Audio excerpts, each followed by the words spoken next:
오늘 함께 보실 본문 말씀은 시편 118편 1절에서 20절까지 말씀입니다.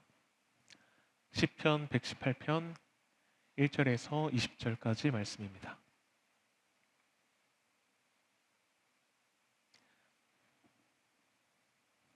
한 절씩 교독해서 읽겠습니다. 여호와께 감사하라. 그는 선하시며 그의 인자하심이 영원함이로다. 이제 이스라엘은 말하기를 그의 인자하심이 영원하다 할지로다. 이제 아론의 집은 말하기를 그의 인자하심이 영원하다 할지로다. 이제 여호와를 경외하는 자는 말하기를 그의 인자하심이 영원하다 할지로다. 내가 고통 중에 여호와께 부르짖었더니 여호와께서 응답하시고 나를 넓은 곳에 세우셨도다.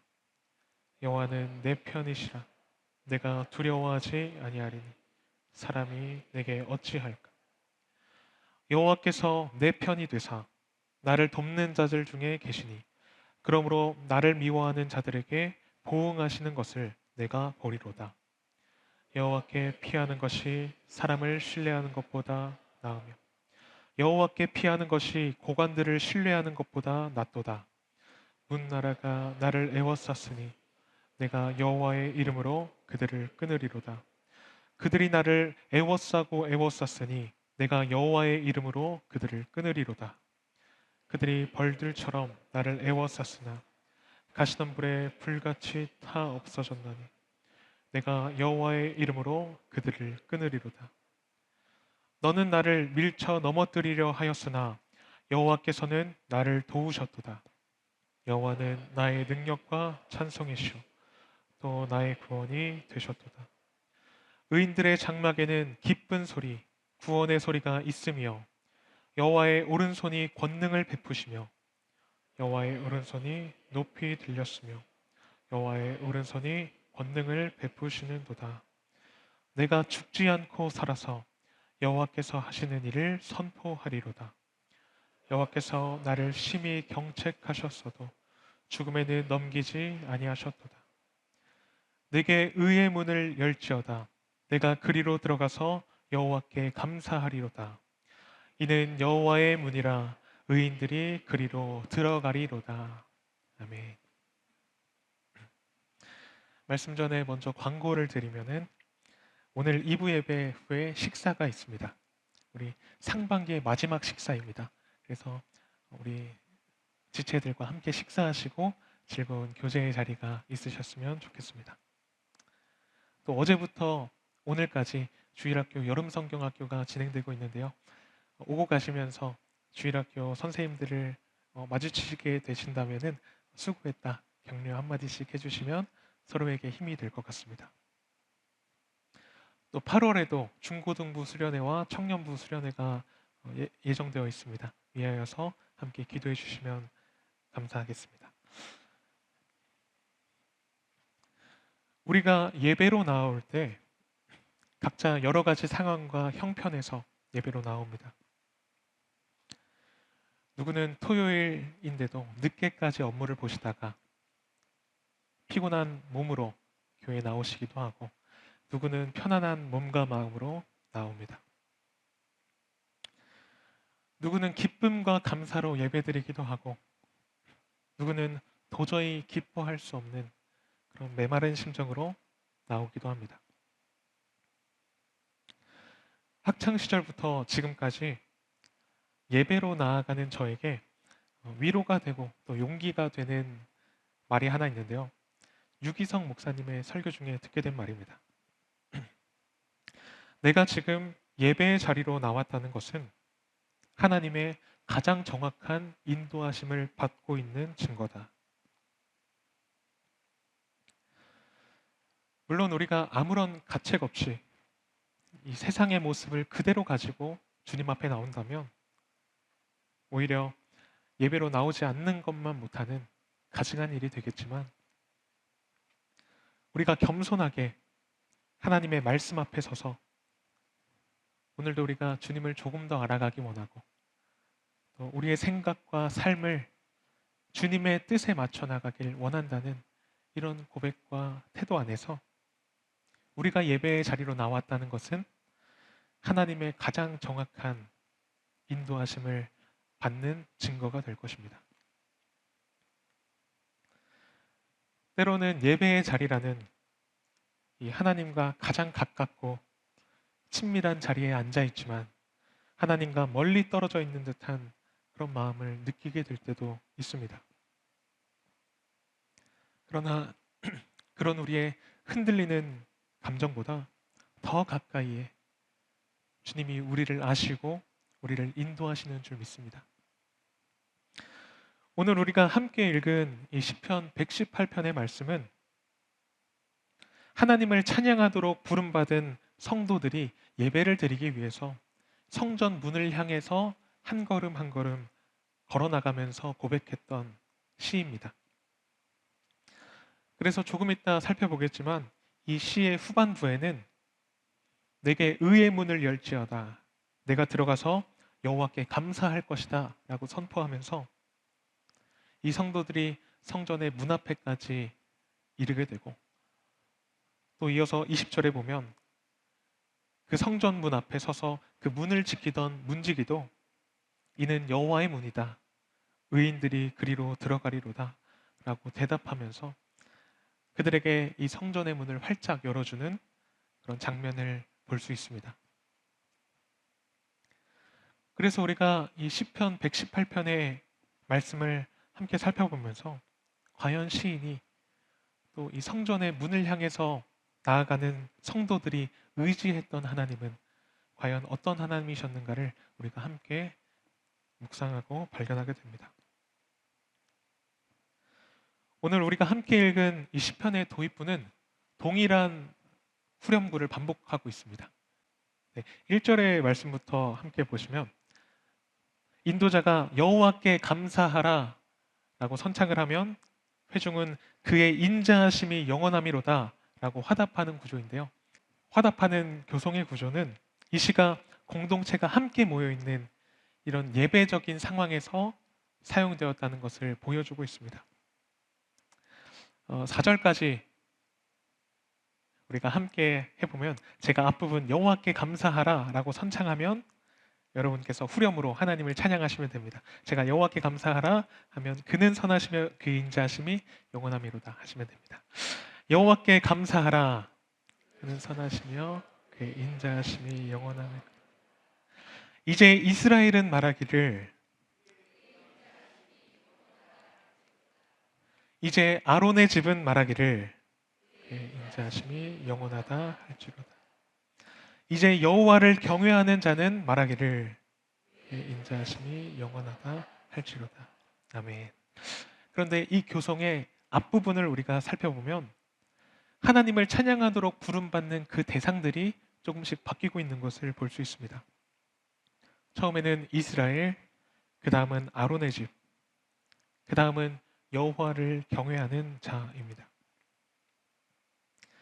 2절의 이스라엘은 하나님의 백성된 자들을 말하는 것이고 또 3절의 아론의 집은 이스라엘 중에서도 모범이 되고 또 그 중심에 서 있는 제사장 집단을 말합니다. 또 그리고 4절의 여호와를 경외하는 자는 이스라엘이라는 이 단순한 민족적인 경계를 넘어서 이방인 개종자들을 모두 포함하는 말입니다. 그런데 우리가 여기서 조금 더 생각해 볼 것은 이 시편은 시로서 쓰여진 것이기 때문에 단순히 그 문자적인 의미도 중요하지만 이 형식을 통해서도 메시지를 전하고 있다는 것입니다. 그래서 이 앞뒤 구절과 비교되는 이러한 변화들에 주목한다면 우리는 이 본문이 말하고 있는 의미를 조금 더 가깝게 느낄 수 있게 됩니다. 이스라엘에서 아론의 집으로 또 아론의 집에서 여호와를 경외하는 자로 변화되는 것은 이 시적인 기법으로는 점층법이라고 하는데 하나님을 경외함과 순결함에 있어서 더 깊은 차원의 것을 요구합니다. 그런데 우리가 주목해 볼 점은 그 마지막 대상이 여호와를 경외하는 자라는 것입니다. 여호와를 경외하는 자라는 말은 표면적으로는 더 많은 사람들을 이 예배의 자리로 부르는 표현입니다. 이스라엘이라는 이 범위를 넘어서 모든 이방인들을 이 예배의 자리로 초청하는 표현입니다. 그러나 실상은 앞서 부름받았던 하나님의 백성인 이스라엘이나 아론의 집조차 이 하나님을 경외하는 자들의 그룹에 들지 못할 수 있다는 것입니다. 이스라엘이라고 해서 모두가 하나님의 백성이 아니고 아론의 집이라고 해서 다 하나님을 경외하는 것은 아닙니다. 하나님께서는 이 예배의 자리 가운데 정말로 자신을 경외하는 예배자들을 찾고 계시는 것입니다. 이 시간 예배의 자리로 나온 우리 모두가 이 하나님께서 찾으시는 이 하나님만 경외하는 예배자로 서기를 원합니다. 오늘 본문 말씀에서 이들 모두가 의지하고 있는 하나님은 인자하신 하나님입니다. 이 시편에서 인자라는 말은 100번 이상 사용되고 있는데요. 이 단어는 어느 한 가지 특정한 단어로 번역될 수 없다고 합니다. 매우 다양하게 표현됩니다. 어느 구절에서는 변하지 않는 사랑으로 표현되기도 하고, 어느 구절에서는 친절, 성실, 충성, 헌신, 자비, 이 외에도 다양하게 표현되는 단어가 바로 이 인자하심이라는 단어입니다. 다양한 상황에서 다양한 의미로 사용되는데, 이 단어가 사용되는 가장 중요한 지점은 하나님과 이스라엘의 관계 속에서 보여주는 하나님의 성품을 표현한다는 것입니다. 제가 생각하기에 이 인자라는 말은 우리 삶 속에서 가장 잘 체감되는 표현으로 사랑이라는 단어로 표현될 수 있을 것 같습니다. 우리는 누군가를 사랑하면서 그 관계 속에서 때로는 사랑하기 때문에 다가갈 때가 있고, 또 사랑하기 때문에 기다려줘야 할 때가 있습니다. 또 누군가를 사랑하면서 기쁠 때가 있고, 사랑하기 때문에 슬플 때가 있습니다. 또 어린 자녀를 키우시는 부모님들은 사랑하기 때문에 매를 들어야 될 때가 있고, 또 사랑하기 때문에 그 자녀를 끌어안아야 될 때가 있습니다. 제가 좋아하는 가수 중에 성시경이라는 가수가 있는데요. 이 성시경의 영원히라는 곡을 보면 이런 가사가 있습니다. 사랑이란 말 속에 수천 가지의 감정들, 한참을 생각해봐도 다 표현할 수 없어서 말없이 조용히 너의 머리를 쓸어 넘겨준다. 여심을 녹이는 참 로맨틱한 가사죠. 근데 우리 경상도 남자 형제님들의 표정을 보면 무표정입니다. 어쩌면 이 경상도 남자분들에게는 요한계시록의 말씀보다 참 이해하기 어려운 가사일 수 있겠다라는 생각이 듭니다. 사랑하면 그냥 사랑한다 하면 되지. 와 머리를 쓸어 넘겨주노. 사랑이라는 하나의 말 속에 수천 가지의 감정이 느껴지는데, 우리는 그 상황에 맞게 그 사랑을 잘 표현하는 것이 중요하다라는 것입니다. 하나님의 인자하심이 바로 이런 것 같습니다. 인자라는 이 하나의 표현 속에 수천 수만 가지의 상황을 감싸 안으시는 하나님이십니다.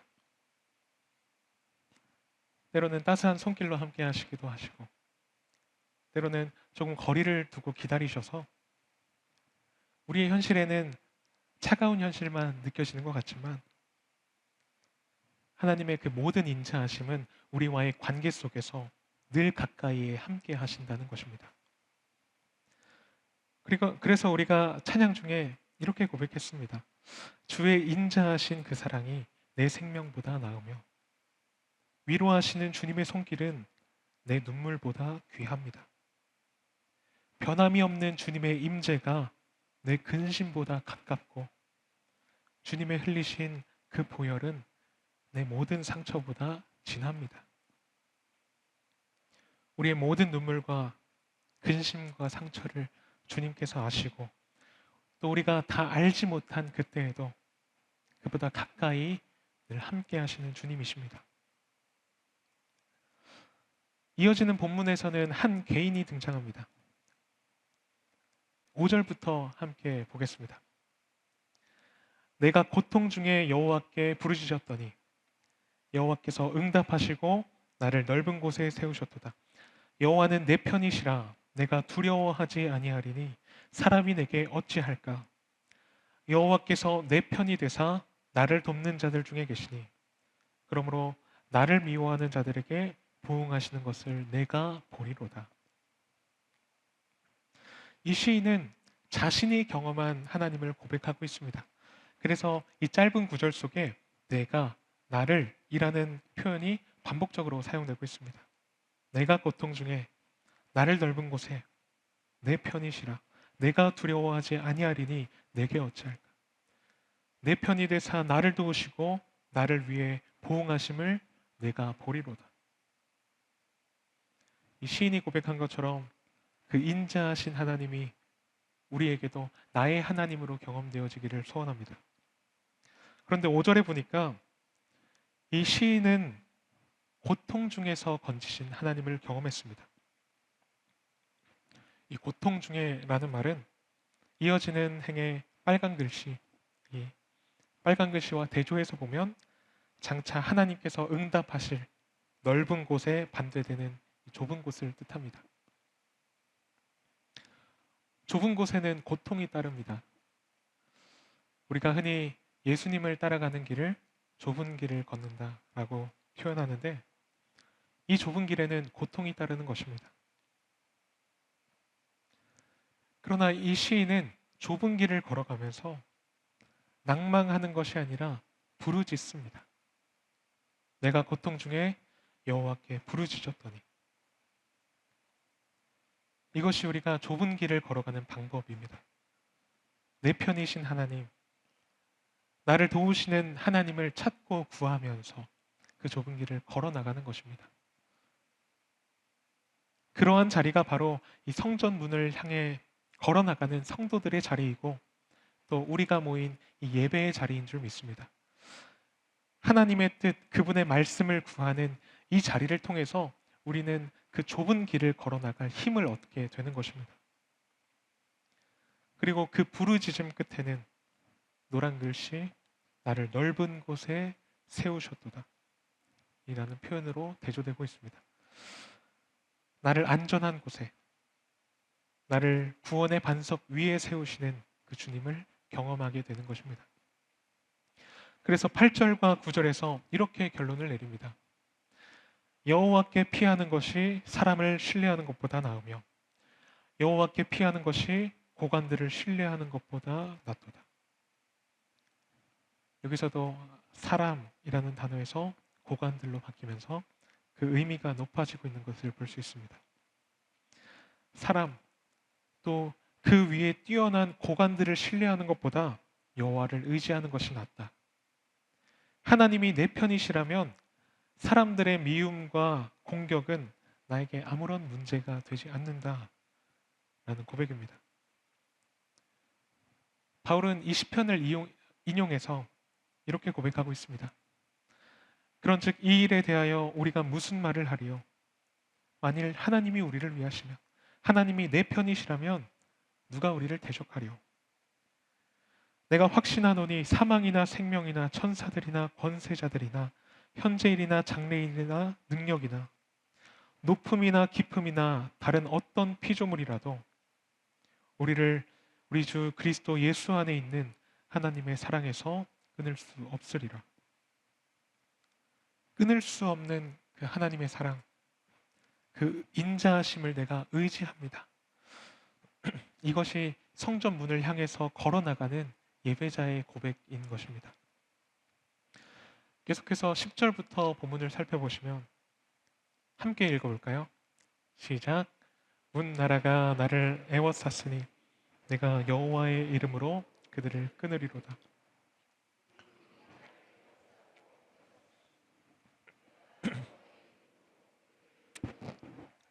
그들이 벌들처럼 나를 애워쌌으나 가시던 불에 불같이 타 없어져나니 내가 여호와의 이름으로 그들을 끊으리로. 시인은 이전에 이 여호와의 구원을 경험한 자였습니다. 그러나 여기서 보니까 그 시인의 상황은 여전히 바뀌지 않았습니다. 그리고 그 애워싸임은 점점 더 심해집니다. 10절에 애워쌌으니, 11절에 애워싸고 애워쌌으니, 12절에 그들이 벌들처럼, 나를 추격하는 벌들처럼 나를 애워쌌다. 그러나 그러한 애워싸임의 강도는 이 시인에게 아무런 의미가 없습니다. 그때마다 시인은 여호와의 이름을 의지하고 붙잡습니다. 내가 여호와의 이름으로 그들을 끊으리로다. 내가 여호와의 이름으로 그들을 끊으리로다. 내가 여호와의 이름으로 그들을 끊으리로다. 여호와의 이름이 우리의 무기가 되는 것입니다. 우리를 향한 애워싸임이 더하고 더할지라도 우리가 의지하는 그 여호와의 이름은 모든 사슬을 끊습니다. 어떤 사람은 병거를 의지하고 어떤 사람은 말을 의지하나 우리는 여호와 우리 하나님의 이름을 자랑하리로다. 시편 20편 7절의 말씀입니다. 여호와의 이름을 의지하는 것이 우리의 힘이고 우리의 소망이고 능력이 되는 줄 믿습니다. 또 본문을 이어서 보면 너는 나를 밀쳐 넘어뜨리려 하였으나 여호와께서는 나를 도우셨도다. 여호와는 나의 능력과 찬송이시여 또 나의 구원이 되셨도다. 의인들의 장막에는 기쁜 소리, 구원의 소리가 있으며 여호와의 오른손이 권능을 베푸시며 여호와의 오른손이 높이 들렸으며 여호와의 오른손이 권능을 베푸시는도다. 시인은 나를 구원하신 하나님, 그리고 이후로도 나에게 그 애워싸임이 더할 때마다 앞으로도 나를 구원하실 그 하나님을 다시 찬양하고 있습니다. 그런데 이 13절부터 16절까지 시인이 고백한 가사는 출애굽기에서 모세와 이스라엘 백성들이 그 홍해를 건너고 나서 고백한 노래를 인용한 것입니다. 출애굽기 15장에는 이렇게 노래하고 있습니다. 여호와는 나의 힘이시오 노래시며 나의 구원이시로다. 그는 나의 하나님이시니 내가 그를 찬송할 것이요 내 아버지의 하나님이시니 내가 그를 높이리로다. 여호와여 주의 오른손이 권능으로 영광을 나타내시나이다. 여호와여 주의 오른손이 원수를 부수시나이다. 주께서 오른손을 드신즉 땅이 그들을 삼켰나이다. 주의 인자하심으로 주께서 구속하신 백성들을 인도하시되 주의 힘으로 그들을 주의 거룩한 처소에 들어가게 하시나이다. 오늘 시인을 구원하신 하나님은 단순히 이때에만 이 시인에게 관심을 갖고 지켜보신 것이 아니라 과거로부터 지금까지 변함없이 인자하신 하나님이십니다. 그 말은 오늘 우리도 이 하나님을 의지하고 찬양할 수 있는 근거가 된다는 것입니다. 과거에 그의 오른손으로 그 백성을 지키시고 구원하신 하나님께서 내일의 애워싸임 속에서도 동일한 인자하심으로 우리와 함께 하심을 우리는 믿음으로 의지할 수 있습니다. 그래서 시인은 지금까지 이러한 자신의 경험과 자신의 고백을 이렇게 표현하고 있습니다. 내가 죽지 않고 살아서 여호와께서 하시는 일을 선포하리로다. 여호와께서 나를 심히 경책하셨어도 죽음에는 넘기지 아니하셨도다. 시인은 죽음과 같은 고통 속에 있었습니다. 그러나 하나님은 그를 그 고통 속에 그대로 내버려 두지 않으셨습니다. 그를 살리셨고 또 여호와께서 하시는 일을 선포하게 하셨습니다. 성경에 보면 이 죽음과 같은 고통, 또 죽음의 문턱에서 주님을 만나게 된 많은 사람들의 이야기가 소개되고 있습니다. 그 중에 한 인물을 살펴보기 원하는데요. 누가복음 7장에 보면 한 과부가 등장합니다. 그런데 이 과부는 지금 하나뿐이 없는 아들이 죽어서 장사를 지내러 가고 있는 중입니다. 당시 고대 근동의 사회에서 여성에게는 세 가지의 기둥이 있었다고 믿었습니다. 한 기둥은 아버지이고, 또 한 기둥은 남편이고, 마지막 한 기둥은 아들입니다. 이 죽은 독자를 메고 가는 이 과부는 자신의 삶에 남아있던 그 마지막 기둥이 무너져 내린 여성이었습니다. 더 이상 나를 지키고 보호해줄 모든 기둥이 사라져버리고, 사회적으로는 목숨은 살아있지만 이미 죽은 것과 다름이 없는 여성이었습니다. 오늘 본문 속의 표현으로는 에워싸이고, 에워싸이고, 에워싸이고, 벌들처럼 에워싸임이 이 여인에게 찾아왔습니다. 자기의 사랑하는 아버지가 죽고, 남편이 죽고, 마지막 남은 아들이 죽을 때까지 자기를 둘러서 이 여인은 자기의 힘으로는 도무지 아무것도 할 수 없는 상태였던 것입니다. 그러나 그곳을 지나시던 예수님은 그 과부를 그냥 지나치지 않으십니다. 그녀를 바라보시고, 또 다가가서 손 내미시고, 또 그 아들을 살리심으로 그녀의 삶을 다시 일으켜 세우십니다. 예수님은 그 아들만 살리신 것이 아니라 함께 무너져 내렸던 그 과부의 삶을 일으켜 세우셨던 것입니다. 아마도 그 과부는 이렇게 고백했을 것입니다. 내가 죽지 않고 살아서 여호와께서 하시는 일을 선포하리로다. 사실 이 시간 예배로 나온 우리 모두가 이런 비슷한 경험을 하지 않았습니까? 함께 차를 타고 가던 어떤 집사님의 말로 우리 남산교회 권사님들의 이야기를 듣다 보면 각자의 영화 한 편씩을 가지고 계신다라는 말을 들었는데, 이처럼 우리 삶 속에는 나를 죽지 않고 살게 하신 그 하나님을 경험하신 이야기들이 있습니다. 그러나 근본적으로는, 그보다 더 근본적으로는 우리는 죄와 사망으로 인해서 의지할 기둥이 하나도 없게 된 존재들이지만 우리 구주 예수님을 만남으로 내가 죽지 않고 살아서 주님을 예배한다는 것입니다.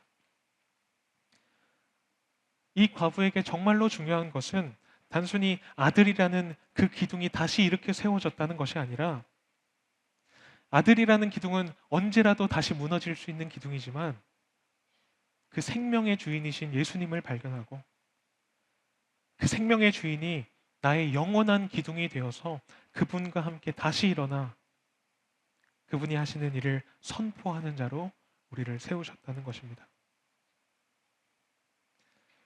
나는 죽을 수밖에 없는 죄인이지만 주님께서는 나를 그대로 내버려 두지 않으시고 예수님을 나의 주인으로 모시며 살게 하셨습니다. 오늘도 내가 그 인자하신 하나님을 의지합니다.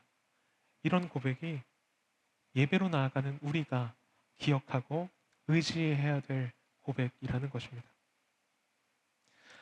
여호와께서 나를 심히 경책하셨어도 죽음에는 넘기지 아니하셨도다. 이 경책이란 단어는 흔히 교훈이라는 말로 함께 번역되고 있기도 한데요. 시편에서 중요하게 여겨지는 단어 중에 하나입니다. 하나님께서는 사랑하시는 자를 경책하십니다. 그래서 시편 94편 12절에서는 이렇게 고백합니다. 여호와여, 주로부터 경책을 받는 자가 복이 있습니다. 하나님, 내가 지금 애워싸이고 애워싸여서 죽음의 문턱에 있지만 하나님, 저는 복이 있습니다. 내가 죽음과 같은 상황에 있지만 나에게 복이 있는 이유는 내 상황이 어떠하든지 지금 나는 그 인자하신 하나님을 의지하면서 우리를 부르신 성전문을 향해 하나님께로 나아가고 있기 때문입니다. 그래서 우리가 예배 자리로 나아간다는 것은 우리에게 복이 되는 줄 믿습니다. 이 자리를 통해서 하나님은 우리를 다시 일으켜 세우시고 좁은 길을 걸어가지만 좁은 길을 걸으며 하나님 나는 복이 있습니다. 밤낮 기뻐할 수 있는 그 길을 우리는 걸어갈 수 있는 것입니다. 그래서 시인은 이러한 믿음으로 담대하게 선포합니다. 우리 함께 읽어보겠습니다. 시작. 내게 의의 문을 열지어다. 내가 그리로 들어가서 여호와께 감사하리로다. 이는 여호와의 문이라 의인들이 그리로 들어가리로다. 아멘. 마침내 이 시인과 함께 이스라엘과 아론의 집 여호와를 경외하는 모든 자들이 이 성전 문 앞에 이르게 됩니다. 죽음과 같은 고통 속에 있던 자들이 이제는 하나님을 예배하는 자로, 의로운 자로 하나님 앞에 섭니다. 하나님의 인자하심은 오늘도 우리를 예배의 자리로 부르시고 인도하시는 줄 믿습니다. 또한 우리가 의지할 영원한 기둥이 되셔서 주 예수의 날에도 우리가 무너지지 않고 주님 앞에 서서 내게 의의 문을 열지어다. 내가 그리로 들어가서 여호와께 감사하리라 외칠 수 있는 우리의 능력이 되는 줄 믿습니다. 특히 우리 중에 우울증으로 또 여러 가지 질병으로 마지막 기둥까지 무너진 것만 같은 그러한 성도, 그러한 마음들이 있는 줄 압니다. 그러나 오늘 말씀을 통해서 우리 주님의 몸 된 장윤함산교회 지체가 서로의 기둥이 되어주기도 하고 또 무엇보다 우리를 통해서 그 인자하신 하나님이 우리 지체들의 기둥이 되어주시기를, 우리 사랑하는 지체가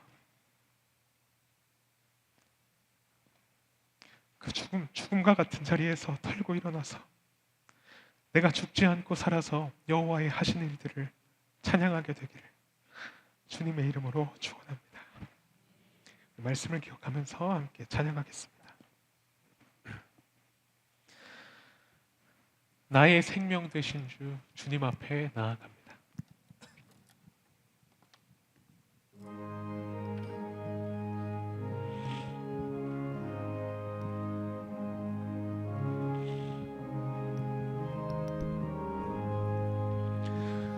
나의 생명 되신 주 주님 앞에 나아갑니다.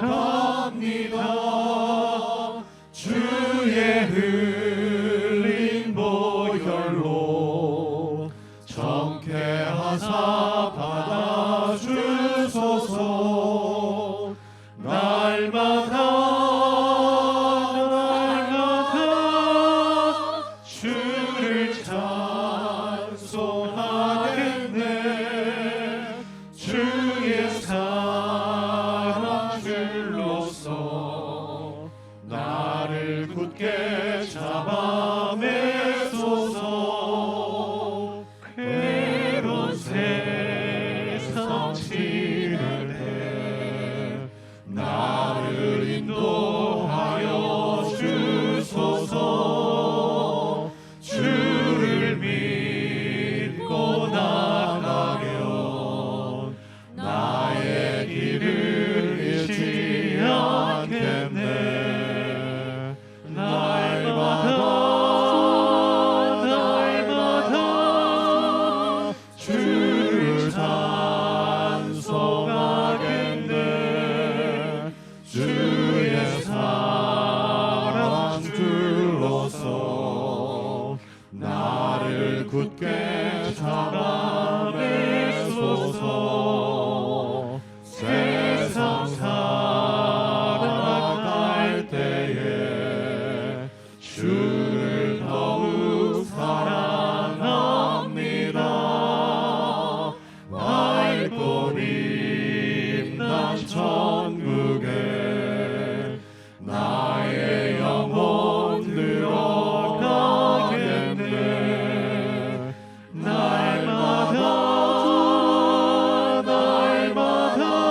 이 시간 말씀을 기억하면서 1, 2분간 개인적으로 기도드리겠습니다.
하나님께서 나의 하나님이 되어주시니 우리가 사람을 신뢰하지 않겠습니다. 고관들을 신뢰하지 않습니다. 오직 여호와의 이름만 자랑합니다.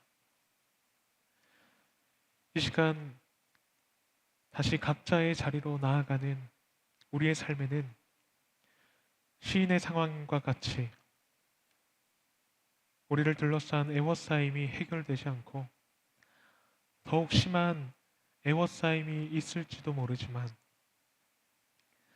그 가운데서도 우리를 향하여 영원히 인자하신 하나님을 바라보며 하나님이 행하신 일들을 주님의 영광을 선포하겠습니다. 우리가 있는 모든 자리에서 하나님의 나라를 이루어가며 살아내는 거룩한 성도가 되게 하시고 우리의 삶으로 주님께 영광 돌리게 하옵소서. 괴로운 세상 지날 때 우리의 생명 되신 주님을 더욱 사랑하게 하옵소서. 예수 그리스도의 이름으로 기도드립니다.